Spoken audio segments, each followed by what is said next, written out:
ይህ የኢትዮጵያ ቴሌቪዥን ነው።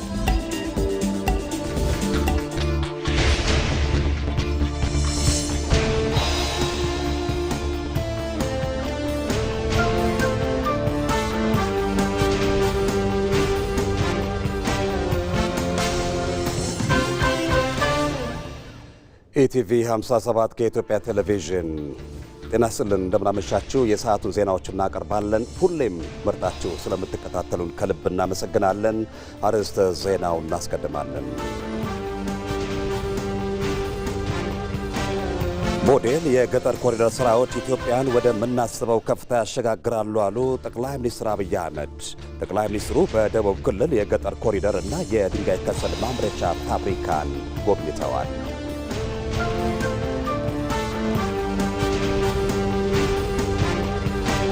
የመደመር መንግስት በኢትዮጵያ የኢንዱስትሪና የኃይል ዘርፎች ላይ ያከናወናቸው ስራዎች ስኬት እያስመዘገቡ ነው።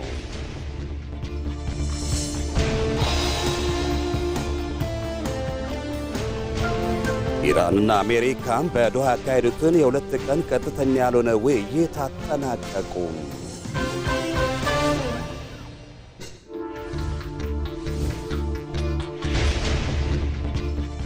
ከኢትዮጵያ ቴሌቪዥን ዋናው ስቱዲዮ ከዜናዎቹ ጋር ሰለሞን ጡመልሳ ነኝ። አብራችሁን ቆዩ። ወደ ቀዳሚው ዜናችን ስናልፍ ሞዴል የገጠር ኮሪደር ስራዎች ኢትዮጵያን ወደምናስበው ከፍታ ያሸጋግራሉ አሉ ጠቅላይ ሚኒስትር አብይ አህመድ። ጠቅላይ ሚኒስትር አብይ አህመድ በደቡብ ኢትዮጵያ ክልል ጋሞ ዞን ምዕራብ አባያ ወረዳ በመገኘት በአርሶ አደሮች የተከናወኑ አስደናቂ የገጠር ኮሪደር ልማት ስራዎችን ጎብኝተዋል። እነዚህ ሞዴል ስራዎች ኢትዮጵያን ወደ ታሰበው የብልጽግና ከፍታ የመውሰድ ከፍተኛ አቅም አላቸው ብለዋል ጠቅላይ ሚኒስትሩም። በወረዳው የተጀመረው ይህ የገጠር ኮሪደር ስራ አርሶ አደሩን የዘመናዊ አኗኗር ባለቤት እያደረገ የሚገኝና እጅግ አበረታች ውጤት የታየበት መሆኑን ተናግረዋል። ጠቅላይ ሚኒስትሩ በደቡብ ኢትዮጵያ ክልል የሚገኘውን የከሰል ማምረቻ ፋብሪካን ጎብኝተዋል። የሀገር ውስጥ ኢንዱስትሪዎች ተኪ ምርቶችን እያመረቱ በመምጣታቸው አሁን ላይ በከሰል ምርት ብቻ እስከ 300 ሚሊዮን ዶላር የውጭ ምንዛሪ ማዳን ተችሏል። በጉብኝታቸው ወቅትም ይህንኑ ነው የገለጹት። በቀጣይም ወደ ስራ የሚገቡ ተጨማሪ ፋብሪካዎች ስላሉ ከሀገር ውስጥ ፍጆታ ባሻገር ለውጭ ገበያ የማቅረብ እድሉ ሰፊ መሆኑን የጠቆሙት ጠቅላይ ሚኒስትሩ የሀገር ውስጥ ፋብሪካዎች እየተስተካከለ የሚሄድ የልምድ እንጂ የምርት ጥራት ችግር የለባቸውም ብለዋል። ኢንዱስትሪዎቻችን በዚህ ዓመት 5 ቢሊዮን ዶላር አካባቢ የሚያወጡ ተኪ ምርቶችን ማምረት ችለዋል ያሉት ጠቅላይ ሚኒስትር አብይ አህመድ የሀገር ውስጥ ኢንዱስትሪዎች ከከሰል ምርት ባሻገር የሴራሚክ፣ የፓርሲሊን፣ የሲሚንቶና ሌሎችንም ከውጭ ሲገቡ የነበሩ ምርቶችን በስፋት በሀገር ውስጥ እያመረቱ እንደሚገኙ አስታውቀዋል።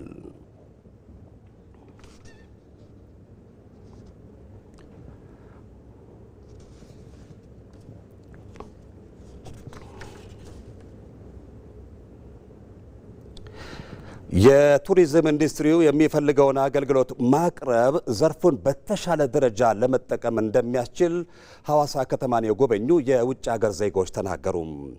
የተጀመሩ የመሰረተ ልማት ስራዎች የክልሉ ቱሪዝምን ወደ አዲስ ምዕራፍ የሚያሸጋግሩ እንደሚሆኑ የክልሉ ባህል ቱሪዝምና ስፖርት ቢሮ ገልጿል። ሚካኤል ገዙ የቱሪዝም ኢንዱስትሪው ከዋነኛው የኢኮኖሚ ምንጮች አንዱ እንዲሆን ለማስቻል ያሉ አቅሞችን የማልማት ስራ በስፋት የተከናወነ ይገኛል። ከተሞችም በዘርፉ ተወዳዳሪ ለመሆን ያላቸውን ሀብት መሰረት በማድረግ በመስራት ላይ ናቸው። በዚህ ረገድ የሐዋሳ ከተማ ተጠቃሽ ናት። ባለፉት ጥቂት ወራት በከተማው የተከናወኑ የኮሪደር ልማት ስራዎች አዲስ ገጽታን እያላበሷት መጥተዋል። ከተማዋን የጎበኙ የውጭ ሀገር ዜጎችም ውብ ገጽታ መመልከታቸውን ገልጸዋል። I'm Moran from Israel. We just enjoyed a beautiful day in Havasa. ሞራን እባላለሁ። ከእስራኤል ነው የመጣሁት።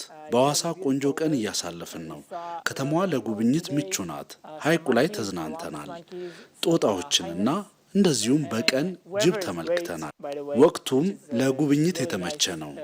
In Ethiopia in this season. I'm Noam. I'm from Israel. Amazing. ኖአም እባላለሁ። ከእስራኤል ነው የመጣሁት። ሁሉ ነገር አስደናቂ ነው። ከተማው አረንጓዴ ነው። የዱር እንስሳቱም ለማዳ ናቸው። እነሱን እየመገብን ተዝናንተናል። እንዲህ አይነት የተሟላ ነገር የምታየው በጥቂት ሀገራት ነው። በመዳረሻ አካባቢዎችና በዋና ዋና ጎዳናዎች ላይ እየተከናወኑ ያሉ ስራዎች ዘርፉን በተሻለ ደረጃ ለመጠቀም እንደሚያስችል ተናግረዋል። ከተማዋ በጥሩ መነቃቃት ላይ ነች። ይሄ ደግሞ ቱሪዝምን በተሻለ ደረጃ ለመጠቀም ያስችላል። ምግቡ በተለይም የአሳ አቅርቦቱ ጥሩ ነው። እኔ ማለት የምፈልገው ወደ ኢትዮጵያ መጥታችሁ ተዝናኑ። አካባቢ በማስጎብኘት ስራ ላይ ተሰማርቶ የሚገኘው ተስፋ ዮሐንስ በከተማዋ የተከናወኑ ያሉ ስራዎች የጎብኚዎች ፍሰት እንዲጨምር እያስቻለ እንደሚገኝ ገልጿል። አሁን ደግሞ ከኮሪደር ከተሰራ በኋላ እንደምናየው ብዙ ሰዎች እየመጡ ነው። ኢቨን ከአዲስ አበባም ከደኒረስ ካሉ ከተሞች በብዛት ዊኬንድ ብዙ ሰዎችን እያየን ነው። ስለዚህ ይሄ ኮሪደር ከተሰራ በኋላ የሰው ፍሰት በጣም ጨምሯል። የከተማዋ የቱሪስት መዳረሻነትን ለማሳደግ የተከናወኑ ስራዎች በቱሪዝም እንቅስቃሴው ላይ መነቃቃት መፍጠሩን የክልሉ ባህል ቱሪዝምና ስፖርት ቢሮ ገልጿል። የቢሮው የቱሪዝም ዘርፍ ኃላፊ አበበ ማሪሞ የመሰረተ ልማት ስራዎች የክልሉ ቱሪዝምን ወደ አዲስ ምዕራፍ እያሸጋገሩ ይገኛል ብለዋል።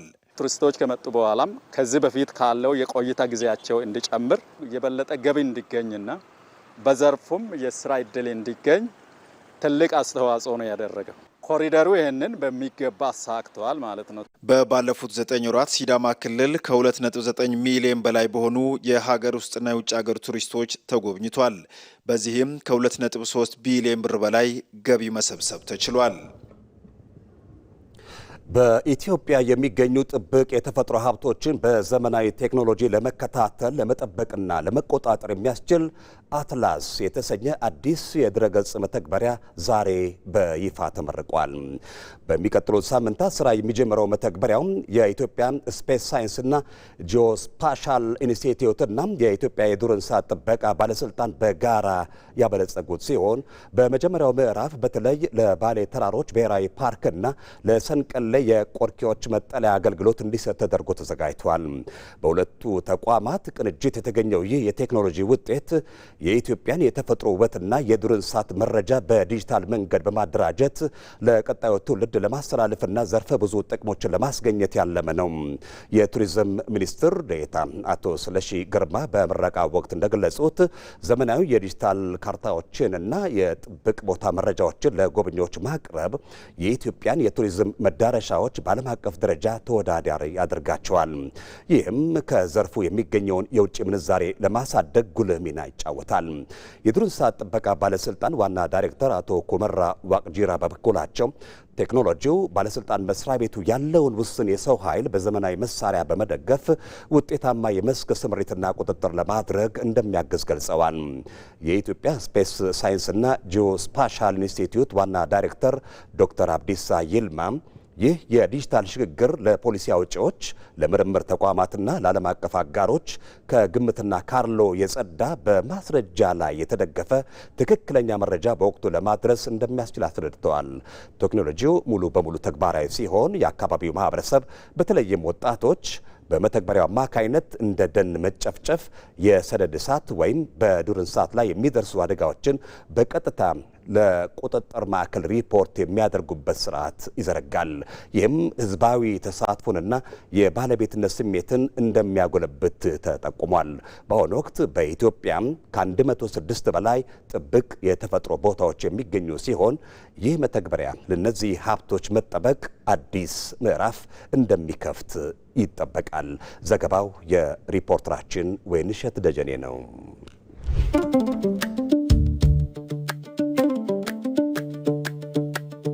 ሀገር በምክክር ለጋራ ሀገር እንምከር፣ በወል ጉዳይ እንነጋገር፣ የሰላም ቤት እንገንባ፣ ትውልድ የሚሻገር። ስንወያይ የቆሰለው ይጠገናል፣ የጎበጠውም ይቃናል። አንድ ትርክት፣ አንድ ዓላማ፣ አንዲት ሀገር ይኖረናል።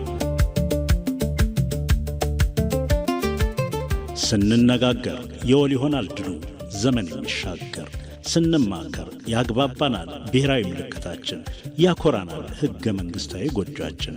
ውይይት ነው፣ ምክክር ነው የመሻገር ቁልፉ፣ የዜጎች አሰባሳቢ ብስራት፣ ከመከሩበት ይጠገናል የእልፍ ዓመት ታሪክ ስብራት።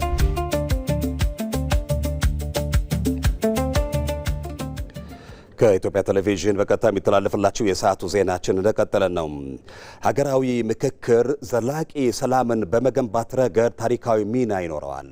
ሀገራዊ ምክክር የተጣለበትን ታላቅ ግብ ያሳካ ዘንድ የፖለቲካ ሊቃን፣ የሃይማኖት አባቶችና መላው ሕዝብ በባለቤትነት ስሜት እንዲደግፉት ጥሪ ቀርቧል። ዛህራ መሐመድ።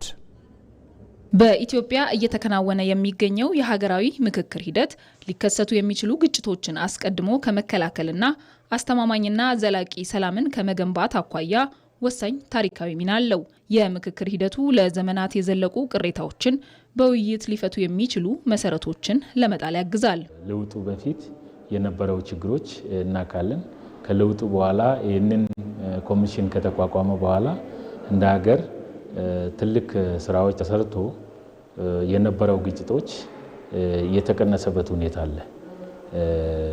በቅርብ ጊዜ የሚደረገው ምክክር ደግሞ እኛ እንደ ጋምቤላ ክልል ደንበር እና ዋሳኝ አካባቢ ከመሆኑ ጋር ተያይዞ የሚነሱ ብዙ ኢሹዎች አሉና ይህንን እንደ ሀገር ኮሚሽኑ ከተቋቋመ በኋላ የነበረን ችግር ምክንያቱም በጠረጴዛ ዙሪያ እየተወያየን ችግሮቹን ላይ ተመካከርን እየፈታን ስንሄድ ነበር። አሉ የሚባሉ አጀንዳዎች በሙሉ ተሰብስበዋል። ቅር አለኝ በዚህ በኩል መፈታት አለበት የሚል ማንኛውም የብልጽግና ፓርቲ የሚሆን ተፎካካሪ ፓርቲ የሚሆን ሌሎች አካላት የሚሆኑ በጫካ ያለም ይሆን ሁሉም ጥያቄ አለኝ የሚል ወደ ቴብል አምጥቷል። እነዚህ በውይይት ነው መፈታት ያለባቸው። እነዚህ በምክክር ነው መፈታት ያለባቸው። ዘመኑ የጦርነት አይደለም፣ ዘመኑ የጠመንጃ አይደለም፣ ዘመኑ የውይይት ነው፣ ዘመኑ የምክክር ነው። ስለዚህ ችግሮችን በውይይትና በሰላማዊ መንገድ እንፈታለን የሚል ተስፋ የተጣለበት የምክክር ኮሚሽን ነው እየተካሄደ ያለው። ሂደቱ ዘላቂ ሰላምን ለማስፈን በሚደረገው ጥረት ውስጥ ሁሉንም የህብረተሰብ ክፍል ያካተተና ተአማኒነት ያለው መድረክ በመሆኑ በባለድርሻ አካላት መካከል ጠንካራ መተማመን ለመፍጠር ያስችላል። በተለይም ልዩነቶችን በኃይል ከመፍታት ይልቅ በውይይትና በሀሳብ የበላይነት የማመን ባህል እንዲዳብር በማድረግ ለጠንካራ ሀገራዊ አንድነትና ለዘላቂ ሰላም ግንባታ አስተማማኝ ምሰሶ እንደሚሆን ተመላክቷል። ሁሉም ኢትዮጵያን ተሳትፎበት በተጀመረው መንገድ ወደ መግባባቱ ቢያንስ እንኳን ሞር ወደ መግባባት የሚያደርሱን ጉዳዮች ላይ ከደረሰ በኢትዮጵያ ውስጥ ያሰብናቸው የዘላቂ ሰላም ግንባታና እቺ ሀገር ያሰበችውን ሁለንተናዊ ብልጽግና ማረጋገጥ የምንችልበት እድሉ ሰፊ ነው ብዬ ነው የማስበው። ከዚህ በፊት ታጥቆ በጫካ የነበሩትም ጭምር በጉዳዩ ላይ ተሳትፎ የራሳቸው አጀንዳ ለምንድን ነው መሳሪያ ያነሱት? መሳሪያ ያነሱበትን ኮዛቸውን አደራጅቶ ለምክክር ኮሚሽኑ ጋር ተነጋግሮ ለነሱ ማስረክቧል ማለት ነው። ስለዚህ ትልቁ ነገር የምክክር ኮሚሽን በሀገራችን አልተለመደም። በህዝቦች ዘንድ አለ። በህዝቦች ዘንድ ያለውን አገራዊ ማድረግ ነው። ሀገራዊ የምክክር ሂደቱ የተጣለበትን ግብ አሳክቶ ዘላቂ ሰላምን ማረጋገጥ እንዲችል የፖለቲካ ልሂቃን፣ የሃይማኖት አባቶች፣ የሀገር ሽማግሌዎችና መላው ህዝብ ሂደቱን በባለቤትነት ስሜት ሊደግፉትና ሊያግዙት እንደሚገባም ጥሪ ቀርበዋል። የሃይማኖት አባቶች፣ የሀገር ሽማግሌዎች፣ ኮሚኒቲ ላይ በእያንዳንዱ ማህበረሰብ ተጽዕኖ ፈጣሪዎች፣ ወጣቶች በስፋት ሲንቀሳቀሱ ስለነበረ አሁን በሚካሄደው ሀገራዊ ምክክር ውስጥ ኢትዮጵያ እንደዚህ ወሳኝ በሆኑ በማያግባቡን ጉዳዮች ላይ ችግሯን ፈታ ወደፊት እንድትሄድ ጉልህ ሚና መጫወት የሚችል አቅም አላቸው። የሃይማኖት አባቶች ለምሳሌ ሙስሊም ከሆኑ በቀን 5 ጊዜ ከመሪዎች ከምእመናኖቻቸው ይገናኛሉ። ክርስቲያኖችም አባቶች በየቤተ ክርስቲያናቱ በየቸርቹ ይገናኛሉ። ተደማጭ ናቸው። ያን የመደመጥ አቅማቸውን በመጠቀም ዜጎቻችን በንቁ ተሳትፎም ላይ ከፍተኛ ሚና እንዲጫወቱ ምክር ሀሳቡም ከመጣ በኋላ ምክር ሀሳቡ እንዲተገበር ማድረግ አለባቸው ብዬ አምናለሁ። በሀገራዊ ምክክር የተጀመረው ይህ የውይይት ባህል ወደፊትም ለሚከሰቱ ሀገራዊ ፈተናዎች ሰላማዊ መፍትሄ ለመስጠት እንደ ትልቅ የልምድ ምንጭ ሆኖ ስለሚያገለግል በሁሉም መስክ መቀጠል ይኖርበታል። በኢትዮጵያ የኃይል ዘርፍ ላይ የነበረውን የተናጠል ምንጭ ጥገኝነት ለመፍታት የመደመር መንግስት ያከናወናቸው ስራዎች ስኬት እያስመዘገበ ነው። በታዳሽ ኃይል ላይ ያተኮረ የኃይል አማራጮች እየተገነቡም ይገኛሉ። አቤል ሙልጌታ ባለፉት ዘመናት በኢትዮጵያ የኃይል ዘርፍ ላይ የነበሩ የመዋቅርና የተናጠል ምንጭ ጥገኝነት ችግሮች መፈታት የኢትዮጵያን የኃይል ልማት እድገት ፍጥነትና ጥራት እንዲላበስም አድርጓል። ኢትዮጵያ ባለፉት ዓመታት በአገራዊ ለውጡ ማዕቀፍ ውስጥ ካስቀመጠቻቸው ዋነኛ የልማት አንጋዎች ታዳሽ ኃይልና ኢነርጂ ከቀዳሚው ስፍራ ላይ ከሚገኙት መካከልም ናቸው። የመደመር መንግስት እሳቤ ያለፈውን ስኬት ማስቀጠል፣ ጉድለቶችን ማረምና አዳዲስ ስኬቶችን መፍጠርን ታሳቢ ያደረገ እንደመሆኑ ታላቁ የኢትዮጵያ ህዳሴ ግድብ ጉድለቶቹን አክሞ የአፍሪካ የድል ስኬት የታዳሽ ኃይል ማዕከል እንዲሆንም አድርጓል። ይህ ስኬት ደግሞ ከታላቁ የኢትዮጵያ ህዳሴ ግድብ ታሪካዊ ክንውን ማብሰሪያ እስከ ጉባ አዳዲስ ብስራቶች ድረስ የተመዘገቡ ውጤቶች አገሪቱ የጀመረችው የአረንጓዴ ልማት ጉዞን የሚያሳዩ ህያው ምስክሮችም ናቸው። ይህ ክንውን ዝም ብሎ የተመዘገበም አልነበረም። ይልቁንም የመደመር እሳቤ በሁሉም ዘርፎች ላይ ለውጥ እንዲመጣና ወጥነት ያለው እድገት ትግበራ እንዲኖር ማድረጉ እንጂ ይህም ለአጠቃላይ የዘርፎች እድገት ትልቅ ስኬት መነሻም ሆኗል። Some areas it was just a political commitment rather than an economic commercial rationale. ከለውጡ በፊት አንዳንዶቹ የልማት ፕሮጀክቶች በፖለቲካዊ እሳቤ የሚተገበሩ እንጂ ኢኮኖሚያዊ እውነታዎችን የተከተሉ አልነበሩም። እነዚህ ፕሮጀክቶች በአብዛኛው በሀገር ላይ ጫና ያደርሱ የነበሩ ናቸው። ያልተጠናቀቁ የልማት ፕሮጀክቶች የለውጥ መንግስትን የሚሹ ሆነው ተገኙ። ምክንያቱም መጠናቀቅ ያለበት እንዲጠናቀቅና ለጊዜው መዘግየት ያለበትም ለጊዜው እንዲቆም ይልቁንም ለኢትዮጵያውያን ሕይወት ለውጥ ቅድሚያ የሚሰጠው ልማት ፋይናንስ በማድረግ መሰራት ስለነበረበት ማለት ነው። በዚህ ምንድን ነው በለውጡ መንግስት የተደረገው የሚለውን ስንመለከት መንግስት በዲሲፕሊን ወደሚመራ ማዕቀፍ ነው የተለወጠው። እድገትን በሚያመጣ አስተሳሰብ ነው የተመራው። መሰረተ ልማት ግንባታ ወሳኝ መሆኑ ላይ ምንም አይነት ጥርጣሬ አልነበረንም። በዚህ ላይ ወጥ አቋም ነው የተያዘው። ግን ደግሞ በምን አይነት ፍልስፍና ላይ ነው የሚመሰረተው ለሚለው በመደመር ሐሳቤ ነው። የተበጣጠሰ አጋጣሚ አይደለም። አንድ ላይ በመሆን የሚመራ ሐሳቤ ነው። ይህ ምን ያሰራል፣ ምን ወደፊት ያስቀጥላል፣ ምንስ በተግባር ይቀይራል የሚለውን ማዕከል ያደረገ ነው። የፋይናንስ ሞዴሉ ቀላልና ወጥ ሆነ። ፋይናንሱ ብዝሃነት ያለው ምንጭ ሆኖ አንድ ግብ ያለው እንዲሆን ማድረግ። በዚህም ሁሉም ዘርፍ ግብርና፣ ቴሌኮም፣ ማኑፋክቸሪንግና ቱሪዝምም ሁሉም በአንድ ላይ ያከናውናል። በዚህ አስተሳሰብ እየተመራ ባለፉት ዓመታት በኃይል አቅርቦት ላይ አስደማሚ ስራዎችም ተከናውነዋል። የኢትዮጵያን የኃይል ምንጭ ከሃይድሮ ፓወር የተናጠል ድርሻ አላቆ በጂኦተርማል፣ በንፋስ ኃይል፣ በሶላር እንዲሁም ወደ ተፈጥሮ ጋዝና የኒኩለር ኢነርጂ አማራጮች እንዲጨመሩበትን በር ከፍቷል። ይህ ትግበራ የተቀዳው ደግሞ በመደመር ፍልስፍና መነሻነት ነው። ቀደም ሲል የነበረውን የኃይል ፍላጎት ፖሊሲ በሃይድሮ ፓወር ላይ ብቻ የተንጠለጠለ ፍላጎት ተሻግሮ የአየር ንብረት ለውጥ ችግርን የሚፈቱ የኃይል ምንጮች ማውጣትና ማባዛት ላይ ተመርኩዞም በትኩረት እየተሰራም ይገኛል። የኢነርጂ ሽግግሩን ከሚፈለገው ስኬት ላይ ለማድረስ የመደመር መንግስት በርካታ ስልቶችንም ተከትሏል። በተለይ የግል ባለሀብቱ በኃይል ማመንጨት ስራ ላይ በስፋት እንዲሳተፍ የሚያስችል ነፃ የገበያና የህዝብና የግል አጋርነት ወይም ፐብሊክ ፕራይቬት ፓርትነርሺፕ ማዕቀፎች ተጠናክረው እንዲተገበሩም ተደርጓል። እንዲሁም በቢሊዮኖች የሚቆጠሩ ችግኞችን በመትከል የታዳሽ ኃይል ማመንጫዎች በዘላቂነት እንዲሰሩ ትልቅ ዋጋ የሚያስገኝ ተግባርም ተፈጽሟል። በዚህ ትግበራም ከውጭ የሚገባን የተፈጥሮ ጋዝ በሀገር ውስጥ ለማምረት በኦጋዴን ከ7 ትሪሊዮን ኪዩቢክ ጫማ በላይ ክምችት ያለው የተፈጥሮ ጋዝ መሬት ግንባታ በመከናወን ላይ ይገኛል። በአጠቃላይ ኢንቨስትመንቱም 1.2 ቢሊዮን ዶላር የደረሰ ነው። ቀጠናዊ ትስስርን ማዕከል ያደረገ የስትራቴጂ ትግበራን የነደፈም ሆኗል። ክንውኑ ደግሞ የመደመር መንግስት አቅዶ የመፈጸም ብቃትን በተግባር ያረጋግጡ ተጨባጭ የልማት ስራዎች ማሳያም ናቸው። የመደመር መንግስት የኢንዱስትሪ ዘርፉን ማነቆች በመፍታት ከፍተኛ የወጪ ንግድ ገቢ የሚገኝበት ወደ መሆንም ተሸጋግሯል። ዘርፉ ምርታማነትን በማረጋገጥ ረገድ ከዚህ ቀደም ከነበሩ ችግሮች ተላቆ የእድገት ምሰሶ መሆንም ችሏል። ሳምሶን ገድሉ ተጨማሪውን ያቀርበዋል። ጥቂት ጊዜያትን ወደ ኋላ መለስ ብንል ኢትዮጵያና ኢንዱስትሪዎቿ መልካቸው ፍጹም የዛሬን አይመስልም ነበር። የኃይል እጥረትና መቆራረጥ ማሽኖች ከሚሰሩበት ይልቅ ቆመው የሚያሳልፉበትን ጊዜ አርዝሞ የዘርፉን ፈተና አክብዶት ቆይቷል። ኢንዱስትሪዎቻችን ከ70 በመቶ በላይ የሚሆን ጥሬ ዕቃን ፍለጋ ባህር ማዶን ማሰሳቸውና ከትርፍ ይልቅ የኪሳራ መልክን መላበሳቸውን መለስ ብሎ ኢንዱስትሪዎቻችንን መቃኘትን የመረጠ በገሃድ የሚመለከተው ሀቅ ነው። ከ80 በመቶ በላይ ለመንግስት የልማት ድርጅቶች ብቻ ይጎርፍ የነበረው የብድር አቅርቦትና የፋይናንስ እጥረት ሴክተሩን እጅ አጠር አድርጎት አክርሞታል። ይህ የትናንት መልክ በጎበጠ የሀገር ኢኮኖሚ ላይ የተጫነ ሌላ ሸክም ነበር። ባለፉት ብዙ ዘመናት አምራች ድርጅቶች አንደኛው ትልቁ ችግራቸው የነበረው ከውጭ ሀገር ሮ ማቴሪያል ማምጣት ነበር። ሮ ማቴሪያል ለማምጣት ዶላር ይፈልጉ ነበር። ዶላር ለመፈለግ የሚፈልግ ሰው ደግሞ ባንኮች ጋር ኮመርሻል ባንኮች ጋር ሰልፍ ይሰለፋል። ያ ሰልፍ በጣም ረጅም ነው። ሰልፉ ሊደርሳቸውም ላይደርሳቸውም ይችላል።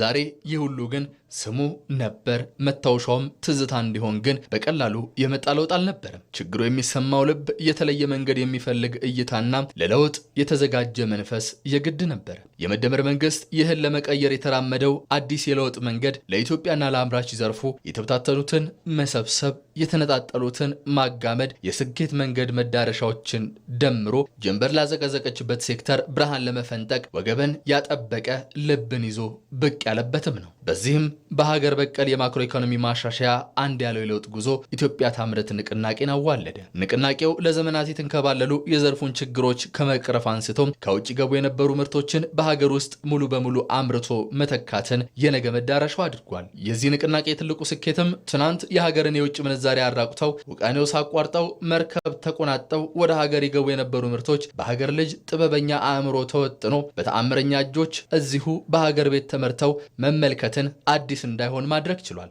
እንደ ዘይት፣ ስንዴና መሰል የግብርና ተዋጽኦዎች በሀገር ውስጥ ከእርሻ እስካለቀለት የተቀነባበረ ምርት ድረስ ዛሬ ስማቸው ኢትዮጵያዊ ነው። የመከላከያና የፖሊስ የደንብ ልብሶች፣ ሲሚንቶ፣ ብረት፣ ፕላስቲክ ምርቶችን ጨምሮ ከመካከለኛ እስከ ትላልቅ ፋብሪካ ማሽነሪዎች በሀገር ልጅ እጅ ተመርተው ኢትዮጵያ በቢሊዮን የሚቆጠር ዶላር እንድታድን መከታ ሆነውላታል። ኢትዮጵያ አምርታ የራሷን ፍላጎት ከመሙላት ባለፈ ወደ ውጭ የምትልካቸው ምርቶችን በአይነትም በብዛትም ከመጨመር አለፍ ብለው የውጭ ምርት ጥገኝነትን ጥለው የወጪ ንግድ ግኝትን በከፍተኛ ሁኔታ አሳድገውታል። Export was just 2.3 billion back in 2017. በ2017-18 የኢትዮጵያ ኤክስፖርት ገቢ 3 ቢሊዮን ዶላር ብቻ ነበር። ባለፈው ዓመት ያገኘነው 8.33 ቢሊዮን ዶላር ማግኘትም ችለናል። ዘንድሮ 11 ቢሊዮን ዶላር እንደምናገኝ እንጠብቃለን። ይህም ከሪፎርሙ በፊት ሊታለም የሚችል አልነበረም። በኢትዮጵያ ታሪክ ለመጀመሪያ ጊዜ የኢንዱስትሪው ዘርፍ ለጥቅል ሀገራዊ ምርት ያለው አስተዋጽኦ የግብርናንና የአገልግሎት ዘርፉን መቅደም ችሏል። ይህ በትክክለኛ መንገድ ላይ መሆናችንን ይጠቁማል። የትናንቱ የኢንዱስትሪው ተግዳሮት ዛሬ ወደ ትልቅ የኢኮኖሚ ዕድል፣ የትናንቱ ጥገኝነት ደግሞ ወደ ራስን የመቻል አቅም ተቀይሯል። የኢትዮጵያ ታምርት ንቅናቄ የሀገርን ኢኮኖሚ ከውጭ ምርት ጥገኝነት ማላቀቅ ብቻ ሳይሆን የኢትዮጵያውያንን የማምረት ጥበብና የእንችላለን መንፈስ በተግባር ያስመለከተበት ታሪካዊ ምዕራፍ ሆኗል።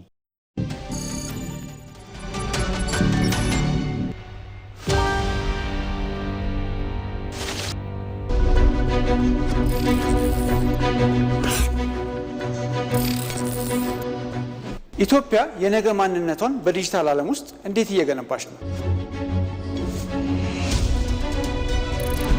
ከ21 ወደዚህ የኢትዮጵያ ዲጂታል ምህዳር በከፍተኛ ሁኔታ ተቀይሯል። የሀገራዊ ዲጂታል ትራንስፎርሜሽኑ መሰረት ነው ብሔራዊ ዲጂታል መታወቂያ። ታዲያ ከዚህ ጀርባ ያለው ረቂቅ ቴክኖሎጂና አሰራር ምን ይመስላል? የነዋሪው ዳታ ሙሉ ሲስተሙን እኛው ነን ማኔጅ የምናደርገው፣ እኛው ነን ዴቨሎፕ የምናደርገው፣ እኛው ነን ከስተማይዝ የምናደርገው። ዓለማችን ከሰሞኑን ምን ቴክኖሎጂያዊ ግርምቶችን አስተናገደች?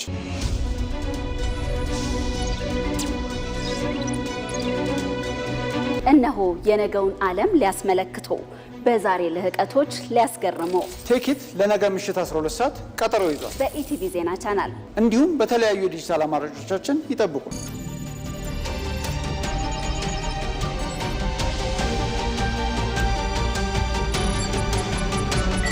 በለውጥ ማዕበል እየተናወጠች ነው።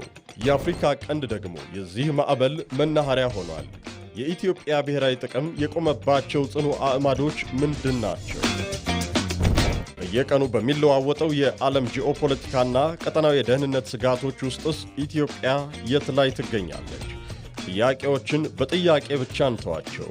ዲፕሎማሲውን ከደህንነት ስጋቱ፣ ብሔራዊ ጥቅማችንን ከቀጠናው እውነታ ጋር አገናዝበን እንመረምራለን። የማይደፈር ኢትዮጵያ የማትደራደርበት ቀይ መስመር፣ የኢትዮጵያ ብሔራዊ ጥቅም መታያ ቀይ መስመር በቅርብ ቀን።